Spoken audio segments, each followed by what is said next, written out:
The leader of Iran's Islamic Revolution, Ayatollah Sayyid Ali Khamenei, says American officials are lying when they say they're not seeking regime change in Iran. Ayatollah Khamenei says the United States would not hesitate if it were able to do so. The leader noted that compromise with arrogant powers will lead to nowhere. Ayatollah Khamenei said the secret to the longevity of Iran's Islamic Revolution is its reliance on Islamic values. Iran's leader added that seeking independence should not be translated into hostility with the rest of the world. He said independence means resistance against the interventionist powers who don't respect the dignity of other nations for their personal interests. Ayatollah Khamenei made the remarks during an address to commanders of the Islamic Republic of Iran Air Force. Franklin Lam is an international lawyer with us now live from Beirut. Mr. Lam, welcome to the Top 5. We had a report there about the remarks, the recent remarks by the leader of Iran's Islamic Revolution. He refers to arrogant powers. He says that the United States is lying when it says it's not after regime change. What do you think this says about the level of trust between Iran and the US, and why do you think that trust is diminishing?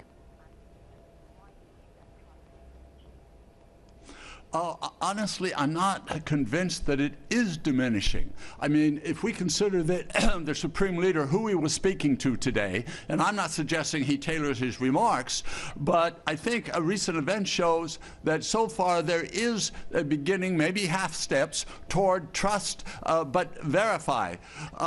So I think that it's a fact that he's quite correct that the American administration continues to seek regime change, but it may be less a priority than it has been, just as the same concept with Assad of Syria. They haven't been successful. And, you know, they have a lot of other problems right now. Rising problems with the Zionist lobby in America, and you saw what the American people did last week for really the first time, roundly defeated AIPAC. So I think the focus may not be as intense on regime change, but I have no doubt that it is.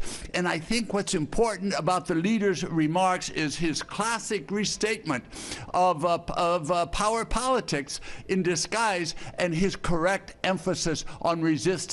Resistance achieves independence for a people. Resistance protects and preserves independence for a people, and it guarantees independence for subsequent generations. So I think that is a classic statement with which all people of good will would agree. Well, the issue of Iran's nuclear program is a topic that's been discussed between Iranian and US officials, Mr. Lam, concerning the latest Iran P5+1 talks. Now, a lot of people in Iran were concluding that the United States knows that Iran is not seeking nuclear weapons, but is against Iran achieving the nuclear technology.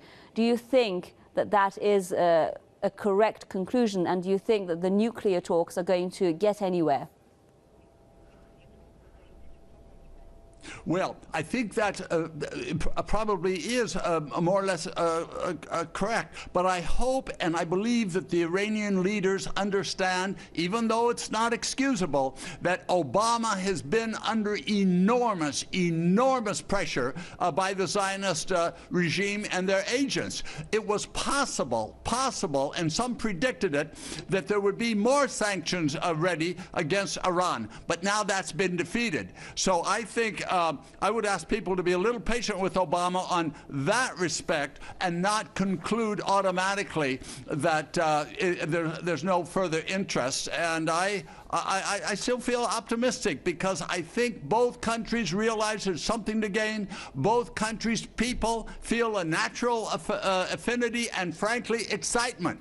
It's concrete in many respects when you look at what the universities are doing. Now they're talking about cultural changes. People are happy about this, I believe. So I think that the government does take that into consideration in Tehran, and I think it's too early to write it off. What they're saying is they're going to be tough. They're going to probably trust to a certain extent, but they're going to verify. And that's legitimate to preserve independence, which is the theme of his remark that I understood about resistance. So I feel moderately optimistic that things are going to progress in a positive way for both peoples and both countries. Thank you very much, Mr. Franklin Lam, international lawyer, with us live from Beirut there. My pleasure.